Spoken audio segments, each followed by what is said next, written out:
Kita mulai.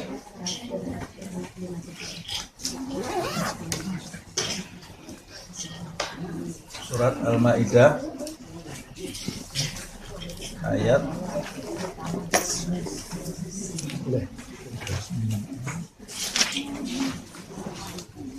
terakhir 29.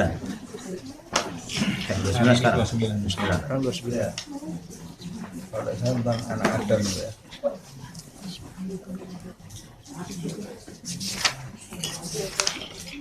Sembilan itu terakhir ya?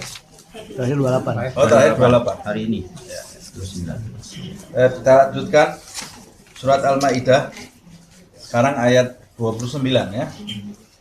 Bismillahirrahmanirrahim. Alhamdulillahirabbil alamin. Allahumma shalli wa sallim ala sayyidina Muhammad wa ala ali sayyidina Muhammad. Nawaina ta'allum wa ta'lim wa tadhakkur wa tadhkir wa naf'a wal intifa' wal ifadah wal istifadah wal hadd 'ala tamassuk bi kitabillah wa sunnati rasulih wa du'a ila al-huda wa dalala 'ala al-khair ibtigha'a wajhillah wa mardatihi wa qurbihi wa thawabihi subhanahu wa ta'ala. Kita lanjutkan surat Al-Maidah ayat ke-29. Di pertemuan yang lalu kita bahas dari mulai ayat 27, Allah Subhanahu wa taala memerintahkan Nabi Muhammad SAW agar menceritakan kepada mereka orang-orang Yahudi secara khusus dan kepada seluruh umatnya naba'abnai Adam bil haq, cerita tentang dua anak Adam yang mereka berdua itu menyodorkan kurban, qarraba kurbanan. Tapi permasalahannya fatuqbila min ahadihima wa lam yutaqabbala minal akhar. Salah satu dari dua korban itu diterima oleh Allah Subhanahu wa taala, yang lain ditolak oleh Allah. Sebab yang ditolak itu korban yang disodorkan tidak dengan niat yang tulus, dan karena niatnya tidak tulus, korban yang disodorkan itu asal-asalan. Nah, ini sudah kita bahas di pertemuan yang lalu. Ada cerita panjangnya juga sudah kita bahas di pertemuan yang lalu. Tapi dua anak Adam itu yang kemudian di tafsir dan di hadis disebutkan namanya Qabil dan Habil. Korbannya Qabil itu yang tidak diterima, korbannya Habil yang diterima oleh Allah. Nah, ini menjadikan Qabil itu kemudian iri. Nah, orang kalau sudah hasad seperti yang kita bahas di pertemuan yang lalu, dia diracuni oleh sifat yang sangat buruk sekali, sampai dia mengatakan kepada adiknya Habil, qala la aqtulannaka, aku akan membunuhmu. Kata Habil, innama yataqabbalullahu minal muttaqin, kok kamu akan membunuh aku? Ini urusannya kan Allah yang menerima, bukan aku yang menjadikan korbanku itu diterima, tapi semata-mata Allah memang ingin menerima korbanku. Jadi dia mengingatkan, innama yataqabbalullahu minal muttaqin. Jadi kalau Allah yang menerima itu, kenapa kau ingin membunuh aku? Kemudian di ayat yang ke-28 mencerminkan bahwa Allah menerima korban orang-orang yang bertakwa. Sifat ketakwaan itu tercermin di dalam tingkah laku Habil ini. Di antaranya, la imbasatta ilayya yadaka litaqtulani ma ana bibasiti yadiya ilaika liaqtulak. Ini juga bukan dibuat-buat, memang tabiatnya seperti itu. Dan ini mau menjelaskan kepada kakaknya bahwa dia sama sekali tidak memiliki keinginan untuk membalas kakaknya, dan dia merasa kakaknya ini tidak benar-benar ingin membunuhnya, cuma hanya mengancam. Saya katakan di pertemuan yang lalu menggunakan kata in. Nah, kata in. Jadi dia sendiri tidak yakin sebetulnya kakaknya tega akan membunuh dia. Makanya dia mengatakan, la in basatta ilayya yadaka litaqtulani ma ana bibasiti yadiya ilaika liaqtulak. Apa alasannya kok kamu tidak mau membalas kakakmu? Inni akhafullaha rabbal alamin. Itu sifat orang yang bertakwa. Nah, orang yang bertakwa itu takut kepada Allah Subhanahu wa ta'ala, yang menjadikan dia itu kemudian menjalankan perintah Allah dan menjauhi larangannya. Kemudian dia mengingatkan kakaknya lagi, inni uridu an tabu'a bi itsmi wa ismika.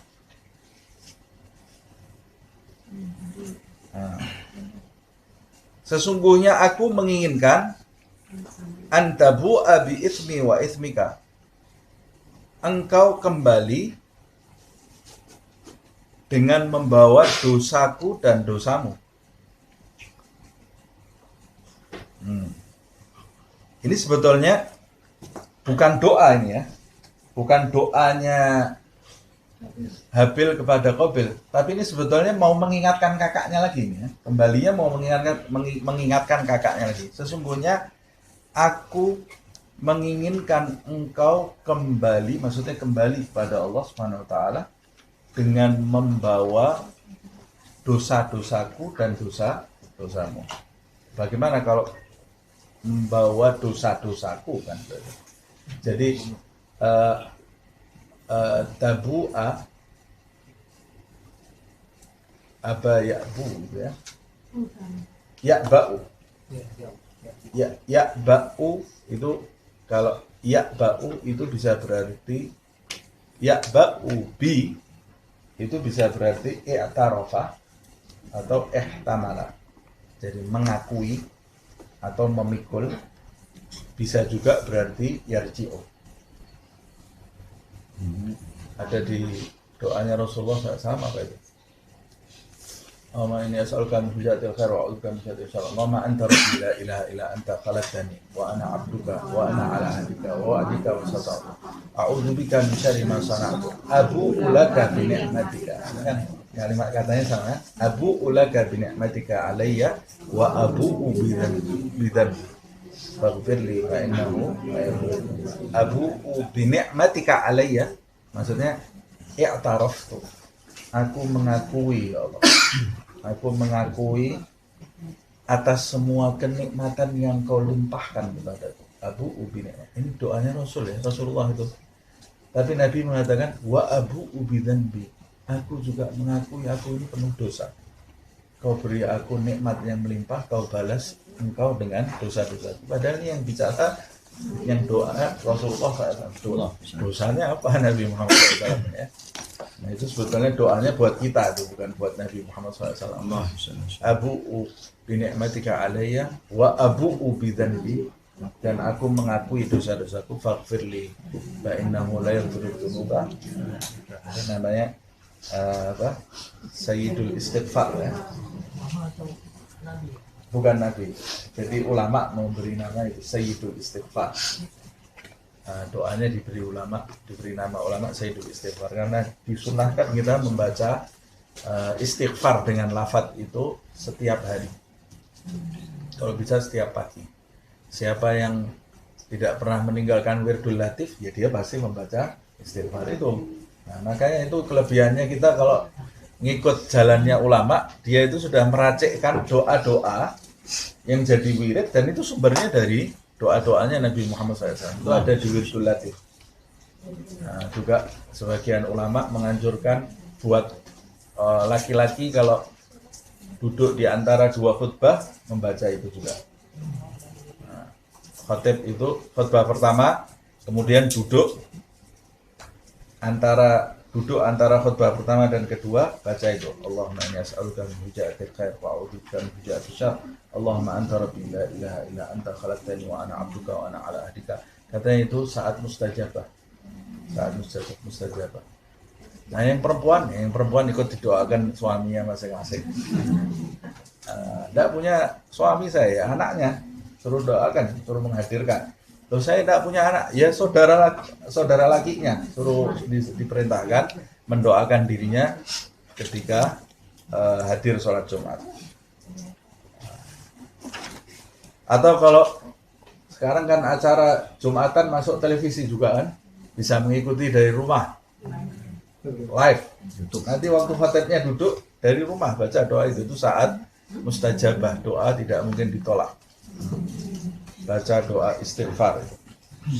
Kita lanjutkan. Nah, tapi kalau dalam konteks ayat ini makna tabu'a di sini yaitu tarji'ah. Engkau kembali. Engkau ini kalau membunuh aku, ya berarti nanti engkau ini kembali membawa dosa-dosaku dan dosa-dosamu membunuhku. Nah, bagaimana membawa dosa-dosaku? Sebagian ada yang mengatakan tabu abi ismi, yaitu tabu abi ismi dengan dosa gatlika. Engkau akan pulang membawa dosa membunuh aku dan dosamu yang sudah kau lakukan, kekurangan-kekurangan yang kau lakukan. Di antaranya kekurangannya, perbuatannya menyodorkan korban itu seenaknya saja dengan niat yang tidak tulus kepada Allah SWT. Nah, ada juga yang mengatakan tabu abi ismi, kembali kamu nanti membawa dosaku. Jadi dosanya yang dibunuh itu diberikan kepada dosa yang membunuh. Lah kok bisa begitu? Padahal kan di dalam ayat itu Allah Subhanahu wa taala menjelaskan apa itu di ayat wala taziru waziratun, orang itu tidak memikul dosanya orang lain. Tapi dalam beberapa kasus dosanya orang itu bisa dipikul oleh orang. Kok bisa seperti itu? Salah satu contohnya Nabi Muhammad SAW menyebutkan di dalam hadis manil muflis, siapa orang yang bangkrut? Tanya kepada sahabat, siapa orang yang bangkrut? Kata sahabat, itu orang yang bangkrut orang yang perniagaannya pailit. Kata Rasulullah, bukan itu yang saya maksud. Orang yang bangkrut itu orang yang nanti pulang membawa pahala, kembali kepada Allah membawa pahala sebanyak-banyaknya. Pahala haji, pahala sholat, pahala ngaji, pahala maulidan, pahala pengajian, pahala macam-macam. Kata ulama, pahalanya ini segunung-gunung banyak. Tapi dia di samping senang hadir majelis taklim, senang ngaji, senang sholat sunnah, senang puasa sunnah, senang tahajud, senang zikir, senang haji. Di samping dia melakukan semua itu, dia tidak menjaga dirinya dari menyakiti orang lain. Menyakiti orang lain terus. Merampas hak orang, menggunjing orang, memfitnah orang, mengadu domba orang. Nah, kata Rasulullah SAW, ini nanti orang yang seperti ini, yang pahalanya melimpah itu, nanti Allah Subhanahu wa Ta'ala itu maha adil. Kalau dia di dunia ini belum minta maaf dengan siapa yang dia sakiti itu, nanti Allah akan tetap mengadili ketika di akhirat. Didatangkan orang-orang yang dulu pernah dia zalimi, yang pernah dia gunjingi, diambil pahalanya, diserahkan orang yang digunjingi. Nah, ini kan berarti amalnya orang lain dilimpahkan ke orang lain. Sampai ketika dia ini banyak menyakiti orang, pahalanya habis, yang dia sakiti masih datang. Yang dia sakiti masih ada, pahalanya sudah habis. Mau dibayar pakai apa lagi? Tidak bisa dibayar lagi kan? Kata Rasulullah, dosanya orang yang disakiti dilimpahkan ke dia. Nah, dengan begitu berarti kadang-kadang dalam beberapa kasus orang itu bisa memikul dosanya orang ketika dia mendolimi seseorang. Makanya jangan sampai kita ini yang dimaksud ayat itu berarti bagaimana? Maksudnya saya tidak bisa mikul dosanya istri saya atau anak saya. Sudah tenang, kamu maksiat apa? Yang penting bapak ibadah. Nah, nanti kalau ditanya ya Allah, kamu sudah tenang, saya pikul dosanya. Tidak bisa. Urusannya masing-masing. Kecuali jika Allah yang menghendaki. Pada umumnya tidak bisa. Nabi Muhammad saja berkata kepada Fatimah, ya Fatimah i'mali ya Fatimah la ugni anki minallah syai'a. Hei Fatimah, beramallah kamu, jangan mengandalkan aku loh, kata Rasulullah. Ini Nabi Muhammad ini ya. Hei Fatimah, jangan mengandalkan aku, beramallah engkau. Aku tidak bisa apa-apa nanti di hadapan Allah, tidak bisa berbuat apa-apa untuk kamu. Padahal Rasulullah kan punya syafaat. Allah. Jangankan Sayyidah Fatimah. Sayyidah Fatimah saya kira tidak perlu dapat syafaatnya Nabi. Dia juga ikut memberi syafaat bersama Nabi Muhammad SAW. Allah. Bersama para wali-wali yang lain.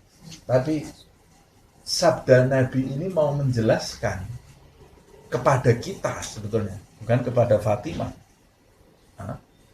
bahwa walaupun Allah memberikan mandat kepadaku nanti, memberikan mandat, aku bisa memberi syafaat yang besar kepada banyak umat manusia, tapi Allah tidak menyerahkan kepadaku siapa saja yang bisa aku beri syafaat.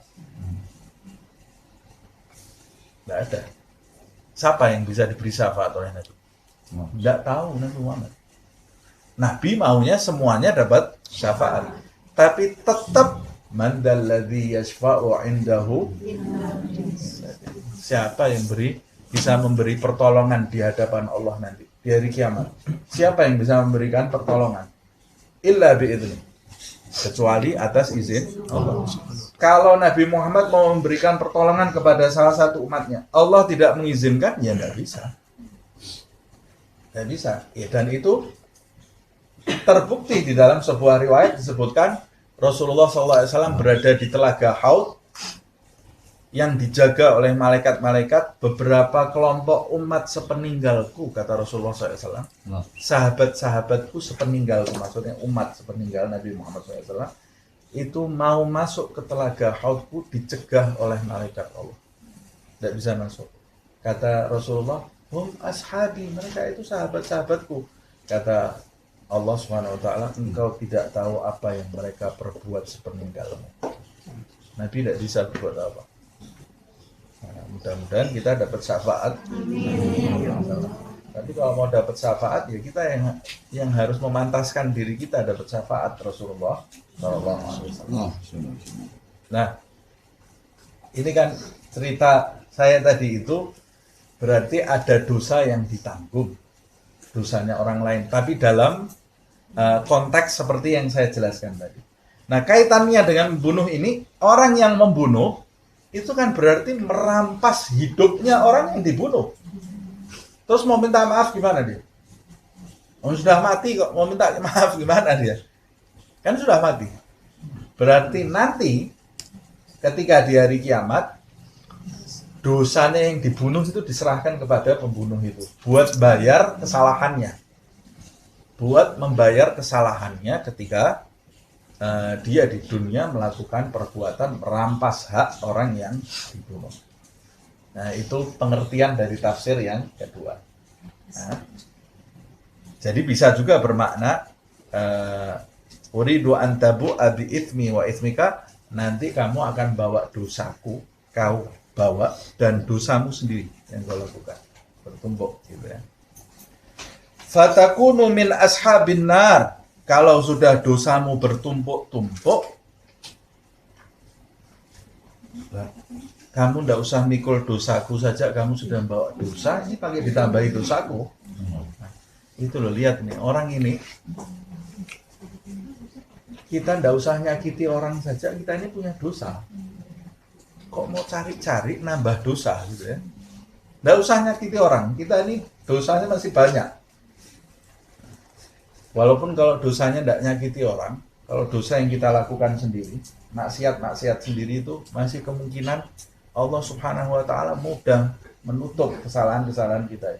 Tapi kalau sudah yang nyangkut orang ini loh yang berbahayanya. Nah, kalau sudah nyangkut orang ini, kata dia, fatakuna min ashabin nar, maka kamu akan menjadi penghuni api neraka. Ya, karena tidak mungkin orang masuk surga bawa dosa. Orang masuk surga bawa dosa enggak. Kalau kita maksiat sendiri, Allah bisa nyuci. Sebelum kita mati dicuci oleh Allah SWT. Maksiat sendiri. Tobat kita di dunia dicuci oleh Allah SWT. Tapi kalau sudah maksiatnya berkaitan dengan orang, tidak bisa dicuci. Kamu harus minta maaf dulu dengan orang itu. Nah, jadi hati-hati berbuat kesalahan dengan orang lain, itu berhati-hati kita. fatakuna min ashabin nar wa dzalika jazaa'ul zalimin, dan itulah balasan bagi orang-orang yang berbuat zalim kepada orang lain. Dan berbuat zalim kepada orang lain itu berarti berbuat zalim kepada dirinya sendiri. Nah, ayat ke-30-nya fatawwa'at lahu nafsuhu qatla akhihi. Ya, di ayat ke-30 Allah menjelaskan fatawwa'at lahu nafsuhu. Nafsu Qabil itu, yang kakak ini, nafsu si kakak ini menundukkan si kakak itu. Jadi nafsu itu kan kata ulama, kita ini kan harusnya tuannya nafsu. Setiap orang ini kan punya nafsu. Kita itu seharusnya jadi tuannya nafsu, bukan jadi budaknya nafsu. Makanya ada istilah budak nafsu. Loh, kok budak nafsu? Kan nafsu itu ada di dalam dirinya. Iya, nafsu itu ada di dalam diri kamu, tapi nafsu itu bukan kamu. Nafsu itu bukan kamu, cuma dia dipasang di dalam diri kamu. Gunanya apa sih? Gunanya sebagai tunggangan bagi kamu untuk melangsungkan hidup. Nafsu itu tunggangan. Orang kalau tidak punya nafsu, ya mati dia. Tidak ada nafsunya, mati dia. Tidak makan, tidak minum. Manusia habis, tidak ada keturunan, tidak punya nafsu. Tidak punya nafsu, tidak bisa berhubungan suami istri. Ya berarti nafsu itu penting, tidak? Penting. Tapi nafsu itu harusnya dikendalikan. Dia bukan kamu, dia hanya bagian kecil dari hidupmu yang harus kau kendalikan. Sebab nafsu itu ada 3 kan, kata ulama. Ada nafsul ammarah, nafsul lawwamah, nafsul mutmainnah. Nafsul ammarah itu nafsu yang memerintahkan tuannya. Nafsu yang menguasai tuannya. Kalau sudah nafsu menguasai tuannya, berarti tuannya ini kemana-mana ngikut nafsunya. Nafsunya mau apa saja dia ikuti, tidak ada perlawanan sama sekali. Ini namanya tingkatan nafsu orang tersebut, nafsul ammarah. Ammarah itu artinya yang memerintahkan. Di atas itu ada nafsul lawwamah. Nafsul lawwamah itu nafsu yang dicela oleh tuannya. Jadi tuannya itu sudah mulai melakukan perlawanan terhadap nafsu tadi. Nafsunya mau mengajak hal-hal yang sifatnya binatang, seperti binatang. Tuannya ini mulai melawan. Saya tidak mau jadi seperti binatang.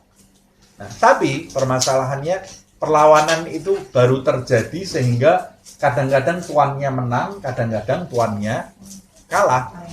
Ketika tuannya kalah, si tuan itu pasti mencela nafsu tadi kan. Gara-gara nafsu ini, saya ini melakukan perbuatan seperti ini. Nah itu namanya begitu dijuluki nafsul lawwamah, nafsu yang dicaci.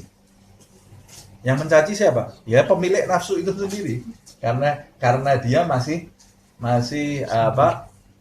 melawan nafsunya, berusaha melawan nafsunya. Itu ada di dalam ayat kan, apa? Fala uqsimu bin nafsil lawwamah. Allah bersumpah dengan nafsu al-lawwamah yang dicaci oleh tuannya. Kemudian yang paling tinggi, walaupun ada lagi yang menambah, nafsul mulhamah. Nafsu yang mulai diberi ilham.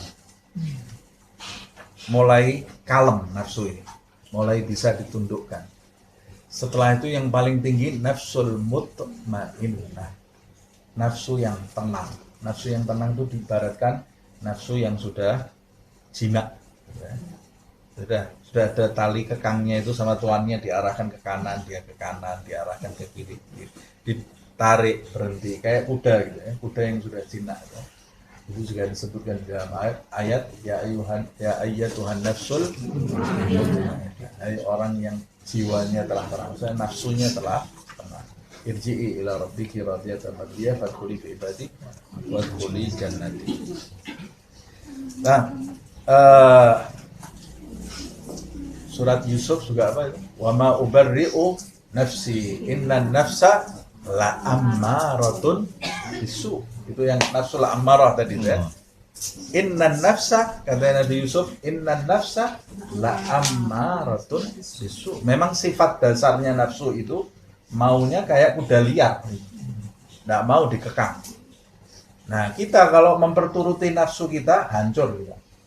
Jangan, nggak usah bicara agama saja, bicara yang halal-halal saja. Kalau kita nuruti nafsu, makan terus, sakit kita langsung, tensi naik, terus darahnya, kekentalan darah jadi la ilaha illallah. Itu karena memperturuti nafsu terus. Orang yang makan memperturuti nafsunya, yang penting makan, walaupun itu halal, kena ginjalnya, kena livernya. Jadi memperturuti nafsu itu secara kesehatan saja tidak betul. Secara kesehatan tidak betul. Berbahaya untuk jasad seseorang, apalagi untuk rohani seseorang. Nah, sebagian besar dari kita baru mengekang nafsunya berkaitan dengan kesehatan jasmani, tapi belum mengekang nafsunya untuk kesehatan jiwa, untuk kesehatan rohani. Padahal lagi-lagi saya mengulang, kesehatan jiwa itu lebih penting dari kesehatan jasmani. Kalau jasmani kita sakit, ya paling di dunia mati sembuh. Orang yang mati itu sembuh enggak? Sembuh, tidak ada sakit lagi. Tidak ada orang di alam kubur sakit COVID, tidak ada. Malaikat masuk dites dulu mau masuk kubur, apa positif atau negatif, tidak ada. Sudah masuk kubur sudah bebas dari seluruh penyakit, bebas dari penyakit jantung, bebas dari. Yang belum bebas itu penyakit rohani. Sehat tak? Nanti yang dites malaikat masuk kubur itu penyakit rohani. Kalau kita mati sehat, rohani kita bahagia, kita selama-lamanya. Yang jadi masalah kalau kita mati, rohani kita ini penuh dengan penyakit. Rohani kita ini kayak ada itu ginjalnya, ada kankernya, ada tumornya, ada rohaninya tadi ya. Nah, kita kan belum pernah check up rohani ya. Nah, bagaimana check up rohani? Ya kalau tidak ketemu dokternya, duduk dirasakan. Duduk. Apalagi sebelum mau tidur atau waktu tahajud, duduk merenung. Apa kekurangan saya hari ini? Itu penting. Mulai dari mata, atau mulai dulu dari mulut aja lah. Mulut ini paling banyak kekurangannya. Mulai dari mulut. Habis mulut mata, habis mata telinga, habis telinga tangan, tangan perut, kemaluan kaki. Setiap hari. Kata Sayyidina Umar bin Al-Khattab, hasibu anfusakum qabla an tuhasabu. Perhitungkanlah, hisablah dirimu setiap hari ya, sebelum kamu nanti dihisab. Kalau kamu rajin menghisab dirimu, nanti waktu mati kamu punya persiapan yang luar biasa. Kamu setiap hari meneliti diri kamu. Tapi kalau kita tidak pernah meneliti diri kita di dalam hidup ini, nanti waktu mati repot. Waktu mati repot. Nah, dia tidak punya persiapan dia. Matanya banyak penyakit, telinganya banyak penyakit, tapi penyakit rohani yang timbul dari mata, dari telinga, dari mulut, karena dia tidak pernah meneliti. Waduh, saya ini kebanyakan ngomong kadang-kadang. Ya, saya teruskan sedikit ya. Fatawa'at lahu nafsuhu. Lihat ini.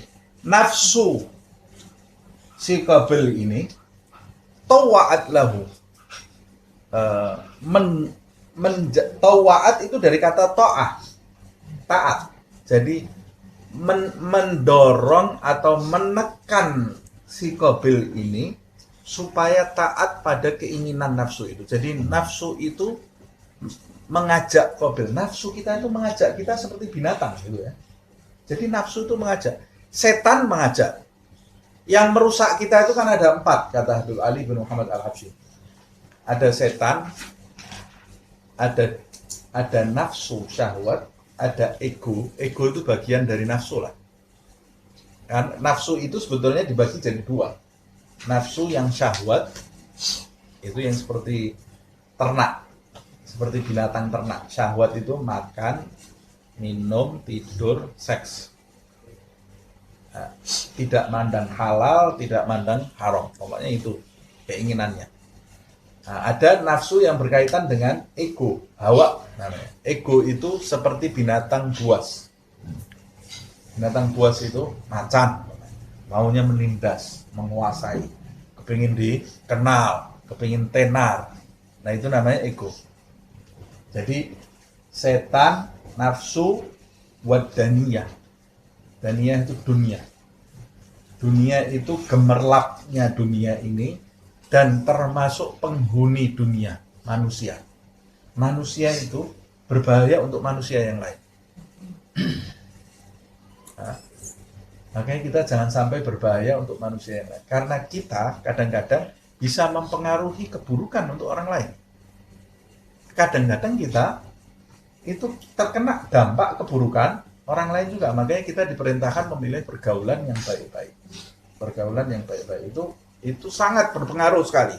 Bahkan ada yang mengatakan setan manusia dengan setan jin, mana yang lebih berbahaya? Setan manusia. Setan jin itu tidak kelihatan. Kalau membisikkan sesuatu di telinga kita, kita bacai ayat kursi, lari dia. Tapi kalau setan manusia kadang-kadang hafal Quran. Kadang-kadang pintar ngomong. Setan manusia ini lebih berbahaya. Setan manusia ini. Kadang-kadang mukanya alim. Begitu kita bergaul, kepleset kita naudzubillah. Nah, apalagi sekarang pergaulan lewat HP itu lebih berbahaya lagi, menyesatkan itu ya.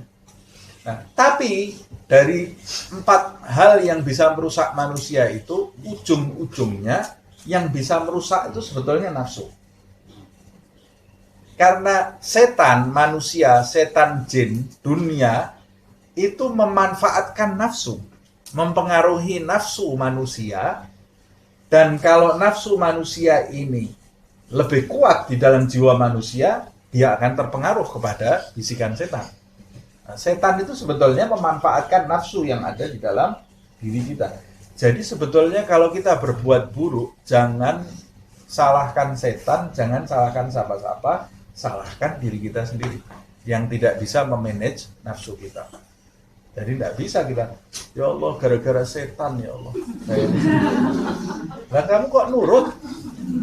Kan nanti di Al-Quran disebutkan orang-orang yang masuk neraka itu ngadu ke Allah. Ya Allah ini setan ini ya Allah azabnya lipat gandakan. Gara-gara mereka ini saya masuk neraka, setannya balas. Lah saya kan cuma mengajak. Saya tidak bisa menjadikan kamu bermaksiat loh. Setan itu kan cuma ngajak. Lah kamu kok nurut? Berarti kamu sama saya sama. Karena kamu itu setipe dengan saya cuma ngajak kamu nurut. Nah, jadi jangan kambing hitamkan iblis. Kambing hitamkan diri kita sendiri. Nah, manusia yang tidak maju itu manusia yang gemar nyalakan orang lain. Gara-gara setan. Coba dunia ini tidak ada setan. Tidak ada setan, kamu ya tetap seperti itu. Salah satu buktinya bulan Ramadan, setannya di penjara semua. Ya kamu tetap maksiat. Kalau kamu tidak bisa menundukkan nafsumu, ya kamu tetap maksiat. Jangan salahkan setan, jangan salahkan dunia, jangan salahkan keadaan. Ini manusia tidak berguna ini ya. Lihat ini, zaman akhir penuh dengan kemaksiatan. Bagaimana saya mau suci, bisa jadi suci? Ya salah kamu, kenapa kamu mengikuti manusia kebanyakan yang rusak? Kan ada juga manusia yang baik-baik, kamu bisa milih. Kok kamu tidak milih yang baik-baik manusianya? Nah, sebagian manusia nanti ditanya oleh malaikat, kenapa kamu ini kok bisa jadi penghuni neraka? Ya karena kita mustad'afina fil ard. Kita ini orang-orang yang lemah. Orang-orang di sekitar kita ini ahli maksiat semuanya. Kita ini hanya sekelompok kecil, minoritas orang yang mau jadi baik, tapi di tengah-tengah ahli maksiat. Kata malaikat, kamu tidak bisa hijrah dari tempat itu. Buminya Allah itu luas. Maksudnya apa? Kamu tidak bisa cari pergaulan yang baik. Kamu bisa memilih pergaulan yang baik. Kamu yang condong kepada pergaulan yang buruk itu jangan salahkan kelompok yang buruk itu. Kelompok yang buruk itu urusannya sama Tuhan sendiri. Tapi kamu yang menginginkan Nah, berapa banyak manusia itu karena dia condong seperti setan, ketika dia sendiri dia manggil setan. Manggil setan ya. Manggil setan itu bukan dukun maksud saya. Ngajak maksiat bareng ini ya. Jadi manusia ini katanya lebih parah dari setan. Kalau setan itu nggak munafik dia. Di depan orang dia buruk, di belakang orang dia buruk. Tapi sebagian manusia kalau di depan orang dia khusyuk. Maki-maki setan di depan orang dia. Setan ini, oh. Begitu orang sepi, dia sendiri, dia manggil setan. Setan. Ayo kita maksiat bareng. Kata setan, kamu lebih parah dari aku. Lebih parah ini. Jadi manusia ini memang kadang-kadang lebih parah dari setan. Nah, kata wa tawa'at lahu nafsuhu, sebagian ulama mengatakan nafsu itu ketika mau menundukkan tuannya, dia tidak bisa serta-merta. Dia pelan-pelan. Dia mengajak. Berarti ketika nasihat itu, kan adiknya tadi memberi nasihat. Adiknya itu memberi nasihat gitu ya. Tapi nasihat itu didengar oleh dia, cuma nafsunya ini tawa'at lahu. Nafsunya itu lebih kuat. Jadi bayangkan orang kalau nafsunya lebih kuat, tidak pernah dididik, dia nanti tidak bisa mendengarkan nasihat. Tidak bisa mendengarkan nasihat. Padahal ini yang memberi nasihat dia ini orang soleh, habil ya. Orang yang bertakwa kepada Allah Subhanahu wa ta'ala. Dia pelan-pelan nafsunya ini menundukkan dia sampai dia tunduk. Ketika dia sudah tunduk terhadap nafsunya, orang kalau taat kepada nafsunya, dia tidak akan taat kepada Allah. Milih salah satu, mau taat kepada Allah atau taat kepada nafsu. Kalau kamu taat kepada Allah, ciri-cirinya kamu tidak akan taat kepada nafsumu. Kalau kamu taat kepada nafsumu, di saat itu kamu tidak akan taat kepada Allah Subhanahu wa ta'ala. Karena dia taat kepada nafsunya, dia tidak taat lagi kepada Allah. Tawa'at lahu nafsuhu qatla akhihi. Nafsunya mengajak dia pelan-pelan bunuh itu saudara. Bunuh itu. Itu bikin sakit hati aja. Bayangkan ini saudara sendiri loh ya.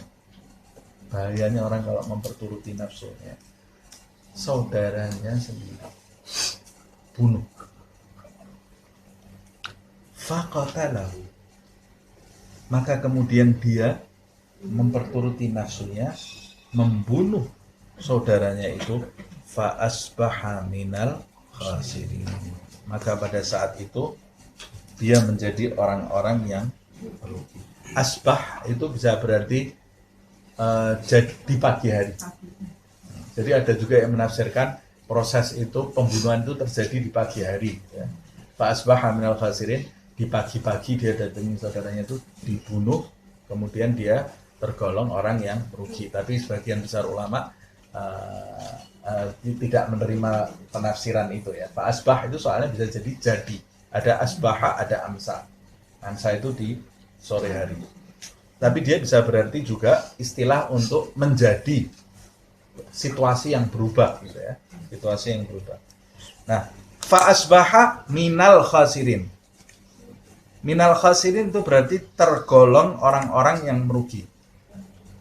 Berbeda dengan dia menjadi orang merugi dengan dia menjadi tergolong orang-orang yang merugi. Mana yang lebih parah? Yang tergolong orang-orang merugi itu lebih parah. Kalau dia menjadi orang yang merugi, itu kerugiannya bisa jadi kecil. Bisa jadi kecil kan. Dia orang yang rugi, itu bisa jadi ruginya cuma 100.000, ya rugi juga kan itu. Tapi kalau dia tergolong orang-orang yang merugi, berarti dia sudah punya prestasi di dalam kelompok orang-orang merugi itu. Sudah punya tingkatan. Kalau tergolong di dalam suatu kelompok, itu berarti dia sudah punya prestasi di dalam kelompok itu. Jadi Allah Subhanahu wa ta'ala mengatakan Qabil ini tergolong orang-orang yang merugi. Orang-orang yang merugi itu banyak sekali. atas perbuatan yang mereka lakukan. Di antaranya Qabil ini punya prestasi buruk, prestasi membunuh saudaranya sendiri. Manusia yang pertama kali membunuh di muka bumi, kata Rasulullah SAW, tidak ada seorang pembunuh pun di muka bumi ini kecuali transfer dosa ke pembunuh yang pertama. Yang pertama mengajarkan pembunuhan adalah Qabil. Gimana mau selamat? Udah bisa selamat ini ya. Faba'athallahu ghuraban yabhathu fil ardi liyuriyahu kaifa yuwari sawata akhi qala ya wailata ajaztu an akuna mithla hadzal ghurabi fa wariya sawata akhi fa asbaha minan nadimin. Ini sudah terakhir saya bahas dengan singkat saja. Faba'athallahu ghuraban. Nah, singkat cerita, dibunuhlah adiknya itu. Kemudian faba'athallahu ghuraban. Allah mengutus burung gagak. Yabhathu fil ardi. Burung gagak ini menggali di tanah. Menggali di tanah itu boleh jadi, kalau di tafsir ada yang menyebutkan burung gagak ini berkelahi dengan burung gagak yang lain. Dia burung gagak yang mati, ada burung gagak jatuh mati. Qabil ini lihat burung gagak yang hidup itu menggali tanah, kemudian yang mati itu dimasukkan tanah. Jadi karena ini manusia yang pertama kali membunuh, dia tidak paham cara memperlakukan mayat. Baru satu saat pertama kali orang yang mati di muka bumi adalah Habil. Pertama kali pembunuh adalah Qabil ini ya. Nah, ada juga yang mengatakan burung gagak itu tidak membawa gagak yang mati, tidak mengubur gagak yang mati, terlalu repot burung gagak kok ngubur burung gagak gitu ya. Tapi burung gagak itu memang kerjaannya menyembunyikan barang yang dia miliki di dalam tanah. Burung gagak itu lihat itu Discovery Channel ya. Apa? Kalau dulu ada flora fauna ya. National Geographic. Jadi burung gagak itu, semua burung gagak itu suka menyembunyikan barang yang dia miliki di dalam tanah. Ada kalau yang di hutan di mana itu makanannya. Jadi makanannya ini dia gali tanah, makanannya disembunyikan di dalam tanah. Dia yang tahu tempatnya itu, yang lain tidak ada yang tahu. Manusia niru burung gagak itu, punya emas sembunyikan di tanah, dikasih tanda 3 langkah ke depan, 3 langkah ke kiri. Zaman dulu kan seperti itu. Nah, orangnya mati jadi harta karun akhirnya. Nah, burung gagak itu hobinya seperti itu. Dan dia juga kadang-kadang mencari-cari apa yang sudah dia kubur di tanah itu, dia cari lagi, dia yang tahu. Nah, ini bisa jadi tafsir yang mengatakan dia mengubur burung gagak yang lain, bisa jadi dia sedang menyembunyikan barangnya di tanah, bisa jadi yang ketiga dia sedang menggali untuk menemukan barang yang pernah dia tanam di dalam tanah. Nah, yang lebih ke logika itu kan yang kedua dan yang ketiga ini. Kalau burung gagak ngubur temannya itu belum terjadi, belum pernah terjadi di dunia nyata gitu ya. Tapi bisa jadi itu juga Allah Subhanahu wa Ta'ala mau menampakkan gitu ya. Bisa jadi. Nah, dia lihat burung gagak itu liyuriyahu kaifa yuwari sawata akhihi, agar Allah menampakkan kepada Qabil itu bagaimana caranya dia yuwari, menguburkan, maksudnya menutupi sawata akhi. Yang disebut saw itu artinya bau yang busuk. Jadi ini menunjukkan Qabil itu habis bunuh Habil, jasadnya disimpan.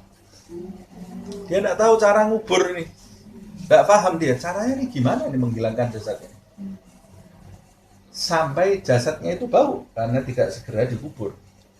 Nah, sampai jasadnya bau. Jadi ada yang menafsirkan sawata akhi, bau busuk saudaranya. Ada yang mengatakan jasadnya tidak bau, tapi disebut sawata akhi itu karena pada umumnya kalau tidak segera dikubur bisa jadi bau. Karena bangkai itu bisa jadi bau, makanya disebut sawata akhi. Lepas dari itu, tapi yang jelas kemudian dia terinspirasi dari perbuatan burung gagak ini, sampai dia mengatakan qala ya wailata, duhai, kata dia, Qabil ini berkata ya itu artinya duhai, atau ya itu wahai, kata seru ya. Wail itu celaka, kebinasaan. Ta di situ artinya kesempurnaan. Jadi benar-benar binasa. Jadi dia itu duhai kebinasaan gitu ya. Bahasanya seperti itu. Hadirlah kebinasaan di dalam diriku ini. Kenapa kok dia mengatakan itu? A'ajaztu an akuna mithla hadzal qura. Bagaimana mungkin aku ini tidak mampu seperti burung itu, fa'wari sawata akhi, sehingga aku bisa menutupi atau menguburkan mayat saudaraku. Aku kok tidak mampu berbuat seperti burung. Ini menunjukkan kok ini lebih pintar burung daripada aku gitu ya. Ya memang karena dia baru pertama kali orang yang mati, dia tidak tahu. Jadi Allah mengilhami itu melalui burung tadi. Fa asbaha minan nadimin, maka dia menjadi orang-orang yang tergolong orang-orang yang menyesal, an-nadimin. Nah,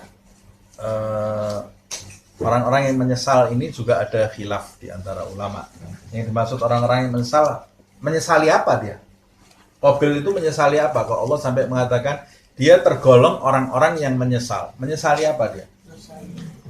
Ada penafsiran yang mengatakan dia menyesali dosanya membunuh saudaranya. Coba pertanyaannya, kalau dia menyesali dosanya, ya orang kalau sudah menyesali dosanya, diampuni dosanya oleh Allah SWT. Kalau sudah diampuni berarti dia kan jadi orang baik. Padahal Rasulullah SAW mengatakan tidak ada satu orang yang membunuh orang kecuali transfer dosa ke Qabil. Ya tidak mungkin dia jadi orang baik. Nah, tafsir yang kedua kemudian mengatakan dia menyesali kebodohan dirinya, bukan menyesali perbuatan buruknya. Kok bodoh saya ini, sampai jasad dibiarkan berlama-lama tidak saya kubur gitu ya. Dia menyesali kebodohannya. Nah, ada juga yang menafsirkan enggak, dia menyesali dosa-dosanya, tapi penyesalan itu tidak berguna.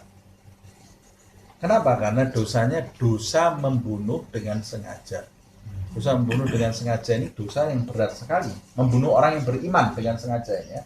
Seperti yang disebutkan, kita sudah pernah membahas itu apa? Wa may yaqtul mu'minan muta'ammidan fajaza'uhu jahannamu khalidan. Nah, kata Allah SWT, siapa yang membunuh orang beriman secara sengaja, fajaza'uhu jahannam khalidan. Balasan bagi dia itu neraka jahanam, kekal di dalam. Kalau kekal berarti dosanya tidak diampuni. Walaupun dia sudah menyesali dosa-dosanya, tapi karena dia melakukan perbuatan itu, ini ada penafsiran yang ketiga nih ya. Saya kan cuma berbicara saja penafsiran-penafsiran itu. Berarti dia itu menyesali sebetulnya perbuatan buruknya membunuh, tapi karena dia membunuh orang yang beriman, perbuatan dosanya ini tidak akan diampuni oleh Allah SWT. Tapi menurut Ahlus Sunnah wal Jamaah, orang yang membunuh orang yang beriman pun itu dosanya juga akan diampuni kalau dia benar-benar bertobat. Dalilnya di dalam ayat Allah Subhanahu wa taala berfirman, Innallaha la yaghfiru ayyushraka bihi wa yaghfiru ma duna dzalika. Allah tidak akan mengampuni dosa menyekutukan, tapi dosa di bawah itu semuanya diampuni oleh Allah SWT. Dosa pembunuhan tidak disebut, sebenarnya tidak diampuni, itu cuma dosa penyekutuan. Dosa pembunuhan, ya berarti di bawahnya dosa penyekutuan, karena tidak disebut. Gitu ya. Dalil yang berikutnya lagi di dalam hadis Rasulullah pernah menceritakan Bani Israel itu yang bunuh 99 orang, pernah tahu ya? Ada satu Bani Israel pembunuh ini ya. Bunuh 99 orang. Datang ke satu ustaz. Dia menceritakan, saya mau tobat. Apa dosa yang kamu lakukan? Diampuni tidak sama Allah? Diampunilah, Allah Maha Pengampun. Dosanya apa yang sudah kamu lakukan? Saya sudah bunuh 99 orang. Hah? Kata Ustaznya, wah kayaknya tidak mungkin diampuni, sudah berat banget nih dosa kamu. Marah dia, Ustaznya bilang gitu. Lengkap 100 orang dibunuh. Nah, sampai dia pergi lagi ke satu Ustaz. Dia cerita, ini tadi baru ada Ustaz yang saya bunuh ini. Ya, Ustaz ini jadi gemeter ini ya. Jadi ini saya diampuni enggak? Oh, gini aja kata dia. Kamu pasti diampuni. Pergi saja ke kota Fulan disebut, di situ ada orang-orang yang soleh, para wali Allah Subhanahu wa taala. Berangkat ke situ, minta nasihat caranya menyembuhkan kamu dari dosa-dosamu, tobat dengan tobat yang sebenarnya pasti kamu diampuni. Akhirnya dia jalan ke kota itu. Di dalam hadis itu disebutkan di tengah perjalanan sebelum sampai ke kota mati, belum sampai tobat itu, tapi sudah niat dia kan, di tengah perjalanan mati. Kata Rasulullah, malaikat yang mau membawa dia ke tempat baik dan malaikat yang membawa dia ke tempat buruk rebutan arwahnya ini.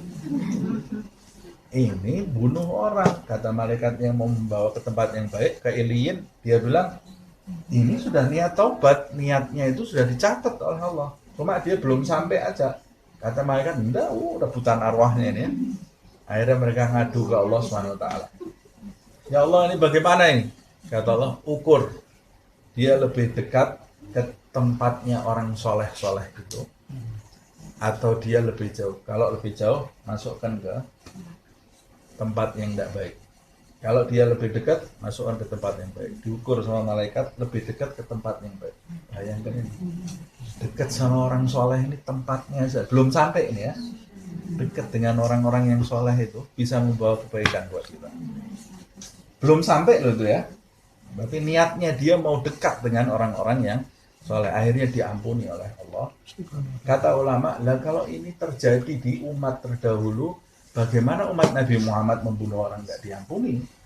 Padahal dia umat yang lebih utama dari umat-umat terdahulu. Nah, kemudian timbul ini pembahasan ulama. Ini saya cerita ini tentang pembahasan ulama tentang dosa membunuh orang yang beriman secara sengaja ini ya, bukan tidak sengaja. Dan akhirnya disimpulkan yang dimaksud di dalam ayat itu termasuk syirik. Itu tidak diampuni oleh Allah Subhanahu wa taala jika orang itu mati membawa dosa syirik. Orang syirik kalau bertobat kepada Allah sebelum mati, diampuni enggak dosa? Ya diampunilah. Kalau enggak, orang enggak ada yang masuk Islam. Orang dulunya belum Islam dia, nyembah berhala, nyembah ini. Kan menyekutukan Allah itu. Kemudian dia taubat dari penyekutuannya itu, saya mau bertauhid sebelum dia mati. Dia akan diampuni dosanya oleh Allah. Kecuali kalau dia sudah mati. Nah, kalau sudah mati, nah itu tidak akan diampuni oleh Allah SWT. Nah, begitu juga dosa membunuh. Kalau dia bertaubat sebelum dia mati, ya pasti diampuni oleh Allah SWT. Cuma permasalahannya satu. Permasalahannya hanya satu saja. Dosa membunuh itu karena terkait dengan orang lain, dia tidak bisa hanya bertobat, ya Allah saya mau bertobat dari membunuh. Tidak bisa dia. Karena kamu merampas haknya orang. Jadi perkara kamu ini masih terkatung-katung. Nanti kamu ketika mati akan dipertemukan dengan orang yang kau bunuh itu. Kalau ternyata Allah Subhanahu wa taala mengampuni dosa-dosamu, pasti orang yang kau bunuh itu akan memaafkan kamu. Atau kamu akan dijadikan oleh Allah Subhanahu wa taala memiliki amal kebaikan yang melimpah yang bisa membayar hutang kamu kepada orang yang kau bunuh. Terus kamu akan masuk ke dalam surga. Tapi kalau ternyata orang yang membunuh itu menuntut kamu dan kamu tidak bisa membayar, maka kamu harus masuk ke dalam neraka. Disebut khalidan, itu bukan kekal seperti orang yang kafir, tapi itu mau menunjukkan di neraka dalam kurun waktu yang lama untuk membayar hutang kamu itu. Nah, itu pendapat Ahlus Sunnah wal Jamaah. Nah, saya tutup sampai di sini. Semoga Allah Subhanahu wa taala menyelamatkan kita dari segala perbuatan buruk, terutama yang terkait dengan makhluk Allah Subhanahu wa taala, dan menjadikan orang-orang yang pernah kita sakiti selama ini memaafkan kesalahan kita di dunia ini, yang sudah wafat memaafkan kesalahan kita nanti di akhirat, dan menjadikan sisa umur kita terjaga dari menyakiti, merampas hak makhluk Allah Subhanahu wa taala, terjaga lahir batin kita dari perbuatan maksiat yang tidak diridhoi oleh Allah Subhanahu wa taala. Semoga Allah Subhanahu wa taala menjaga hati kita dari pengaruh setan, dari pengaruh nafsu, dari pengaruh ego, dari pengaruh dunia, dari pengaruh makhluk.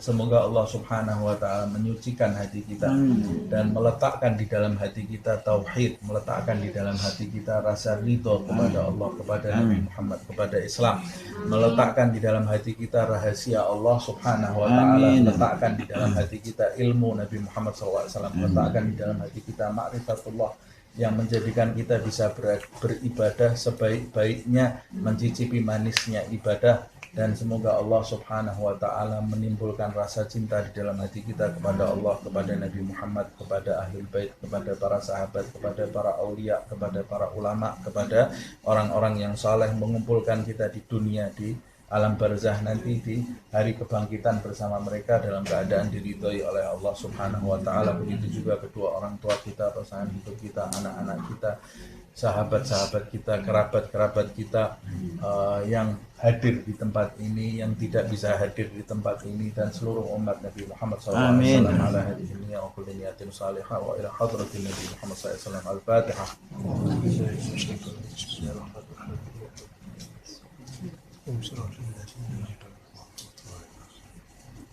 Enggak, maaf ini molor sedikit tadi, soalnya kalau diputus apa namanya nanti hilang nanti.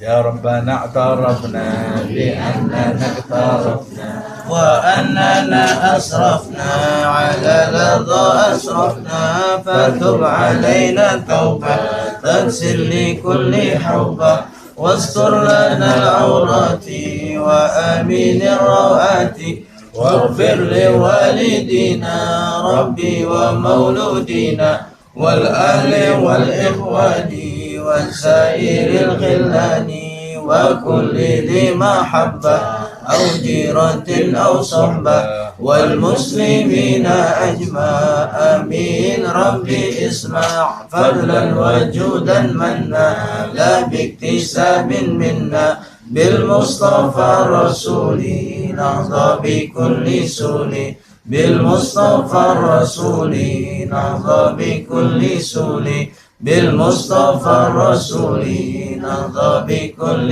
سول صلى وسلم ربي عليه عد الحب وآله وصحبه عدد طش الصحب والحمد للإله في البدء والتناهي. Hamdika asyhadu an la ilaha illa anta astaghfiruka wa atubu ilaik. Subhana rabbika rabbil izzati amma yasifun wa salamun alal mursalin walhamdulillahi rabbil alamin. Pengumuman